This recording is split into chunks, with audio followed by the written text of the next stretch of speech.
Guys, আমার পিছনে এটা কি জিনিস দেখতে পাচ্ছ?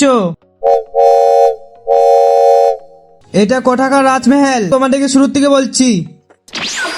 আজকে আমি আর দুই বন্ধুর সাথে যাচ্ছি কুচবিহার হালকা করে ঘুরুঘুরু করতে। এখন আমি হালকা করে মেকআপ করে নিচ্ছি, আর কেমন লাগছে আমাকে কমেন্টে বলবা। এখন আমি বাড়ি থেকে বেরিয়ে পড়বো। হ্যাঁ, তো বাড়ি থেকে হালকা করে রেডি হয়ে বেরিয়ে পড়লাম। এই গাড়িতে করে চলে গেলাম একটা স্টেশনে। সেখান থেকে আমি একটা কুচবিহারের টিকিট কিনে নিলাম। তারপর আমি একটা খুবই পুরনো টয় ট্রেন তোমাদেরকে দেখাচ্ছি। টয় ট্রেনটা দেখে তোমাদেরকে কেমন লাগলো আমাকে কমেন্টে জানাবা। তারপর টয় ট্রেন দেখতে দেখতে আমাদের ট্রেন চলে আসছে,